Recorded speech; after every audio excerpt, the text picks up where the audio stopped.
तुमच्यापैकी कोणी कधी एरंडेल तेल घेतलेलं आहे का? कारण लहानपणी किंवा पूर्वी अनेक भारतीय घरांमध्ये काहीही वय असो, लहान असू दे, मोठे असू दे, महिन्यातल्या एखाद दिवशी सगळ्यांना एरंडेल तेल द्यायची पद्धत होती.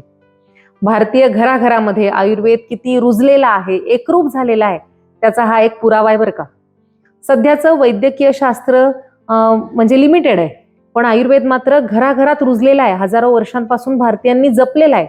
फक्त या शास्त्रावर मध्यंतरी आलेली थोडी काजळी आपल्याला दूर करायची आहे आणि अभिमानानं हे शास्त्र समजून घ्यायचंय, वापरायचंय आणि त्यासाठीचाच आपला प्रयत्न आहे अर्हम आयुर्वेद ही आरोग्य यात्रा.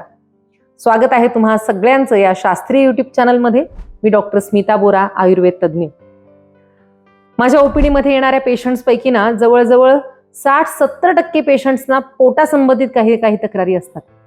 पोट साफ होत नाही, जडपणा असतो, गॅसेस होतात, फ्रेश वाटत नाही आणि मग त्यामुळे अंग जड वाटतं, वजन वाढतं, सांधे दुखतात किंवा सूज येते.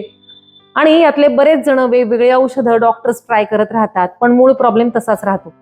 अशा वेळी मला हमखास आठवणारे एक जबरदस्त प्रभावी औषध आहे, ते म्हणजे एरंडेल तेल. आयुर्वेदात एरंडाला गंधर्व असतं, पंचांगुल, वर्धमान अशी खूप छान संस्कृत नाव आहेत. याची पानं असतात ना, ती हाताच्या पंजासारखी आहेत, म्हणून त्याला म्हणतात गंधर्व हस्त किंवा पंचांगुल. आणि हे झाड खूप फास्ट वाढतं म्हणून वर्धमान. रस्त्याच्या कडेला, शेताच्या बांधावर अगदी आपोआप उगवणारं हे झाड दिसायला साधं आहे, पण गुणांनी अगदी प्रभावशाली आहे. आयुर्वेदात ना एरंडेल तेलाचे 2 खूप महत्वाचे गुण सांगितलेत, सूक्ष्मगामी आणि भेदन. सूक्ष्मगामी म्हणजे काय, तर शरीराच्या अगदी बारीक सेल पर्यंत पोहोचण्याची त्याची कॅपॅसिटी. आणि भेदन म्हणजे काय, तर आत अगदी खोलवर साचलेले दोष खेचून बाहेर काढण्याची क्षमता. म्हणून याचा रिझल्ट आहे ना फक्त पचन संस्थेपुरता नाही. बऱ्याच जणांना काय वाटतं की पोट साफ नसेल तरच एरंडेल तेल घ्यायचं. तसं नाहीये बरं का. हे खूप प्रभावी औषध आहे आणि त्याची व्याप्ती आहे ती पूर्ण शरीरभर होते, त्याचा फायदा दिसतो. तर काय आहेत एरंडेल तेलाचे पूर्ण आरोग्यासाठी होणारे फायदे ते समजून घेऊया. फायदा नंबर 1 आहे अर्थातच मलशुद्धी. अनेकांना रोज पूर्ण पोट साफ झाल्यासारखं वाटतच नाही. गॅसेस होतात किंवा ऍसिडिटी, दिवसभर जडपणा असतो आणि मग लोक काय करतात तर वेगवेगळी चूर्ण किंवा लॅक्झेटिव्ह किंवा टॅबलेट घेत राहतात.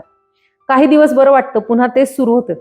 कारण या औषधांमुळे पोट तात्पुरतं साफ झालं तरी आपल्या आतड्यांची जी कॅपॅसिटी असते, कार्यक्षमता, ती सुधारत नाही किंवा पचनशक्ती वाढत नाही. कुठली चूर्ण घेतली तर त्यामुळे ड्रायनेस यायला लागतो, डिपेंडन्सी वाढते. एरंडेल तेल स्निग्ध आहेच, त्यामुळे कोरडेपणा येत नाही आणि त्याचा सगळ्यात महत्वाचा गुण आहे की शरीर शुद्धीबरोबर हे दीपन आणि पाचन करणारं म्हणजे पचनशक्ती, अग्निदीपन करणारं सुद्धा आहे. याचा दुसरा फायदा आहे आमदोष नाशक. आमदोष म्हणजे काय, तर जेव्हा पचन नीट होत नाही तेव्हा शरीरात काही घटक साचून राहतात. याला आपण टॉक्झिन्समुळे होणारं क्रॉनिक इन्फ्लमेशन म्हणू शकतो किंवा इम्पेअर्ड गट फंक्शन म्हणू शकतो. याचं कारण काय, तर जंक फूड आहे, अवेळी खाणं, अपुरी झोप आहे, ताणतणाव आहे, व्यायाम नाही, दिवसभर बैठं काम, त्यामुळे अशा प्रॉब्लेम सध्या खूप वाढत चाललेले आहेत. आणि याचा रिझल्ट काय, तर सतत थकवा आहे, सांधेदुखी आहे, आळस आहे. सध्याचे सगळे मेटाबॉलिक डिसऑर्डर आहेत किंवा लाईफस्टाईल डिसीजेस आहेत, ते सुरू होतात या आमदोषापासून. एरंडेल तेल सूक्ष्मगामी आहे म्हणून शरीराच्या सगळ्या स्रोतसांमध्ये जाऊन तिथून हा आमदोष खेचून बाहेर काढण्याचं काम करतं. आता जेव्हा वातदोष आणि आमदोष हे 2 घटक एकत्र होतात तेव्हा सुरू होतो आमवात किंवा सांधेदुखी, सायटिका किंवा सकाळी उठल्यावर बारीक ताप येणं, सांधे गरम होणं, सूज येणं असे विकार. आयुर्वेदात म्हटलेलं आहे, जेव्हा वाढलेला वात आणि आम हे हत्तीसारखे बलवान असतील तर एरंडेल तेल म्हणजे त्या हत्तीवर विजय मिळवणारा सिंह आहे. आम वात गजेंद्रस्य शरीर वनचारिणा एक एव निहंता अयम एरंड स्नेह केसरी. म्हणून आम आणि वात दोन्ही असतील तर माझी पहिली पसंती असते एरंडेल तेलाला. पुढचा फायदा आहे एरंडाच्या पानांचा सुद्धा. एरंड पत्रम वातघ्नम कफ क्रिमी विनाशनम. म्हणजे हे वातनाशक आहे एरंडाचं पान आणि कफ, वाढलेला चिकटपणा किंवा कृमी, जंतू नष्ट करणार आहे. जर सांध्यांमध्ये सूज आली किंवा स्टिफनेस असेल तर एरंडेल तेलानं हलकी मालिश करू शकतो आपण किंवा एरंडाच्या पानालाच तेल लावायचं, ते तव्यावर हलकं गरम करायचं आणि ते दुखणाऱ्या सांध्याला बांधून टाकायचं. आज पाश्चात्य देशांमध्ये सुद्धा कॅस्ट्रो ऑइल पॅक खूप पॉप्युलर झालाय बरं का.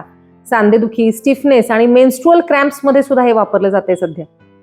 जे आपण हजारो वर्षांपासून वापरलंय, आता संशोधक पुन्हा त्याचा अभ्यास करून ते प्रूव्ह करतायत. एरंडाचं पान आणि एरंडाचं तेल या दोन्हीचा फायदा अनेक स्किन डिसीजेस मध्ये सुद्धा होतो, कारण हे अँटी मायक्रोबियल आहे, अँटी फंगल आहे. सध्या फंगल इन्फेक्शनचं प्रमाण कधी नाही इतकं वाढलेलं आहे. घराघरात फंगल इन्फेक्शनचे पेशंट सापडतील. तुमच्या घरात फंगल इन्फेक्शनचे पेशंट आहेत का? तर मला कमेंट्समध्ये कळवा आणि या विषयावर व्हिडिओ पाहायला तुम्हाला आवडेल का हे सुद्धा नक्की लिहा. आता पुढचा खूप इंटरेस्टिंग फायदा आहे तेलाचा, एरंडेल तेलाचा. वयस्थापी म्हणजे वाढत्या वयाचा दुष्परिणाम स्थगित करणारं. वय वाढलं की वात वाढतो आणि शरीराची झीज सुरू होते, पचन मंद होतं, हाडांची सांध्यांची ताकद कमी होते, त्वचेवर सुरकुत्या येतात, केसांच्या तक्रारी वाढतात. आणि या सगळ्या लक्षणांना कारणीभूत असतो वाढलेला वातदोष. आणि म्हणूनच एरंडेल तेल या सगळ्या तक्रारींना प्रतिबंध करण्याचं सुंदर औषध आहे. जिथे जिथे वात जास्त असतो तिथे गती जास्त असते, चंचलपणा आणि झीज होते.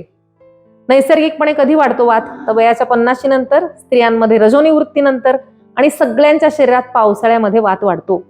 आता महत्वाचा प्रश्न पुढचा, हे सगळे फायदे मिळवायचे असतील तर कुठलं एरंडेल तेल घ्यायचं आणि किती घ्यायचं?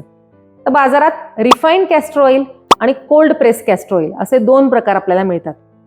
रिफाईंड तेलावर कुठल्याही खूप प्रोसेस झालेली असते, खूप हाय टेम्परेचरवर हे तेल काढलं जातं, त्यामुळे त्यातले जे ऍक्टिव्ह इन्ग्रेडियंट्स असतात ते कमी होऊन जातात.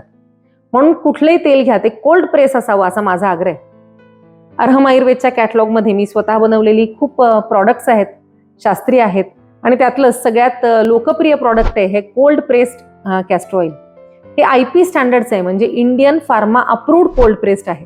लाकडी घाण्यावर जेव्हा तेल काढलं जातं ते गढूळ दिसतं, म्हणून हे फिल्टर केलेलं आहे, त्यामुळे त्याचा गढूळपणा फक्त कमी झालाय, पण रिझल्ट तोच आहे असं खात्रीचं कोल्ड प्रेस्ड एरंडेल तेल ऑर्डर करायचं असेल तर डिस्क्रिप्शनमध्ये नंबर आणि लिंक दोन्ही आहे. आता याचा डोस तो किती घ्यायचा? तर प्रत्येकाचं कोष्ठ म्हणजे पचन वेगळं असतं. कोष्ठ मृदू असेल म्हणजे तुम्हाला वारंवार जुलाब होण्याची किंवा पोट बिघडण्याची टेंडन्सी असेल, नाजूक असेल पोट, तर पहिला डोस फक्त 10 ml. मध्यम म्हणजे रेग्युलर असेल पोट तर 15 ते 20 ml. आणि जुनाडबद्ध कोष्ठ असेल, त्याला क्रूर कोष्ठ म्हणतात, म्हणजे खूप कोरडेपणा किंवा आपण म्हणतो ना पोठा जड आहे, तेव्हा डॉक्टरांच्या सल्ल्यानं तुम्ही 25 ml पर्यंत हे तेल घेऊ शकता. आता कसं घ्यायचं, काय पद्धत आहे? तर 15 दिवसातून किंवा महिन्यातून एकदा सकाळी उपाशी पोटी कोमट दुधाबरोबर किंवा थोडी सुंठ घालून दूध उकळायचं आणि त्यात एरंडेल तेल घालून घ्यायचं आणि नंतर थोडं थोडं कोमट पाणी पित राहा. साधारण 2 तासात तुम्हाला जुलाब सुरू होतील. त्या दिवशी पूर्ण विश्रांती घ्या, प्रवास किंवा धावपळ टाळा. साधारण 4 जुलाब झाले की नंतर तुम्हाला भूक लागेल, मग तेव्हा मूग डाळीची खिचडी, पेज किंवा एकदम हलका आहार घ्या. तिखट, तेलकट, बाहेरचं खाणं त्या दिवशी पूर्ण बंद, लंघन करा. नंतर सुद्धा अगदी हळूहळू आधीचा आहार सुरू करा. एकदम खूप जड पदार्थ टाळायचे. आणि सगळ्यात महत्वाची एक प्रिकॉशन म्हणजे एरंडेल तेल रोज घेण्याचं औषध नाही बरं का. योग्य वेळी, योग्य प्रमाणात विचार करून घेतलं तर त्याचे सगळे फायदे मिळतात. आता प्रेग्नंट आहे कोणी किंवा फिडिंग चालू आहे, खूप लहान मुलं आहेत ज्यांना IBS आहे, खूप गंभीर आजार आहे किंवा बाकी आजारांसाठी काही औषधं चालू आहेत, त्यांनी स्वतःहून हे घेऊ नका. नेहमी घेण्यापूर्वी डॉक्टरांचा सल्ला घ्या. ज्यांचं पोट खूप नाजूक आहे अशांनी भाकरीत किंवा पोळीतनं सुद्धा 1 ते 2 चमचे एरंडेल तेल घेऊ शकता. असं घेतलं ना पोळीतनं भाकरीतनं तर त्याची चव सुद्धा तुम्हाला कळणार नाही, जाणवणार नाही आणि त्याचा योग्य फायदा सुद्धा मिळेल. तुम्ही कधी एरंडेल तेल घेतलंय का? कुठल्या प्रकारे घेतलंय? त्याचा काय अनुभव आलाय हे कमेंट्समध्ये नक्की कळवा. कारण काय आहे की आपल्या कमेंट्स हजारो प्रेक्षक सुद्धा वाचत असतात, त्यामुळे सगळ्यांची आरोग्याविषयक पॉझिटिव्ह चर्चा होत असते. मी नेहमी म्हणते ना तसं हे चॅनल आपलं फक्त चॅनल नाही तर आरोग्य यात्रा आहे आणि त्यात आपण सगळेजण सहप्रवासी आहोत. म्हणून आरोग्यविषयक चर्चा करण्याचा हा एक खूप चांगला प्लॅटफॉर्म आहे.